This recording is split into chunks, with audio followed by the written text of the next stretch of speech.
Hello friend, শুভ দুপুর সবাইকে আমার তরফ থেকে। তো তোমরা কেমন আছো? আশা করছি ভীষণ ভীষণ ভালো আছো। তো আজকে দুপুর বাজে 12টা, এদিকে রান্না বসিয়ে দিয়েছি। আজকে রান্না হবে মাছ দিয়ে আলুর ডাল। আলু সিদ্ধ করে নিয়েছি কুকারের মধ্যে। আর এদিকে স্বস্তিকে গেছে শাক তুলতে। আর মাছের মাথা আছে, মাছের মাথা দিয়ে মুড়ি ঘন্ট। তো চলো দেখা যাক কি কি রান্না করছি, অবশ্যই তোমাদের সঙ্গে শেয়ার করবো।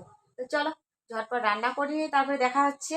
তো কি কি দিয়ে রান্নাটা করব অবশ্যই তোমাদের সঙ্গে শেয়ার করব, আর কিভাবে রান্না করব তো সেটাও তোমাদের সঙ্গে শেয়ার করব। তো চলো। তো দেখতে পাচ্ছ বন্ধুরা, এই যে দেখতে পাচ্ছ এই যে আলু সিদ্ধ করে নিয়েছি এখানে। এটা দিয়ে মাছের ঝোল রান্না করব। আর এই যে দেখো এখানে আছে, দেখতে পাচ্ছ এখানে মাছ আছে আর মাথা আছে। আর রুই মাছের মাথা আছে বড় বড় 3টে। এটা দিয়ে মুড়ি ঘন্ট বানাবো, ঠিক আছে। আর এইদিকে দেখো বন্ধুরা, আমার ভাত রেডি হয়ে গেছে, ভাত হয়ে গেছে। আর এখন এই যে উনুনের মধ্যে রান্না করব, কারণ আমার উনুনে রান্না করতে, গ্যাসের থেকে উনুনে রান্না করতে ভীষণ ভালো লাগে। কারণ উনুনে রান্নাটা ভীষণ টেস্টি হয় আর তাড়াতাড়ি হয়।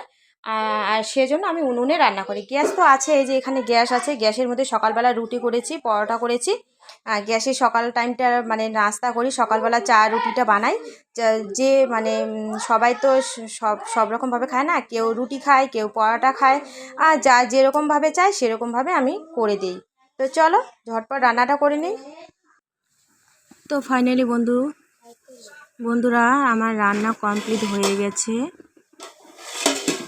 আর এদিকে ভাতও হয়ে গেছে। আর এদিকে দেখো এত সুন্দর কালার চলে এসেছে মুড়ি ঘন্ট। আর শাক হয়ে গেছে। আর এদিকে মাছ দিয়ে আলুর ডাল করেছি। দুপুরবেলার এতটুকুই মেনু। তো এদিকে দেখো এই যে আর একজনকে খেতে দিয়েছি। আর এদিকে মা ধান হাঁকাচ্ছে। আর এদিকে মেয়ে স্নান করে চলে আসলো ভাত খেতে, বলছে যে খিদে পেয়েছে, আমাকেও খেতে দাও। আর এদিকে দেখো বাইরের আবহাওয়া তোমাদের দেখাচ্ছি। এই যে দেখো কত সুন্দরভাবে ধান শুকোতে দিয়েছে রাস্তার মধ্যে। সবাই ভীষণ রোদ উঠছে। তো চলো বন্ধুরা, ভিডিওটি এখানে শেষ করলাম। ভিডিওটি ভালো লাগলে অবশ্যই কমেন্ট করবে, শেয়ার করবে। তো চলো bye tata. Okay bye tata.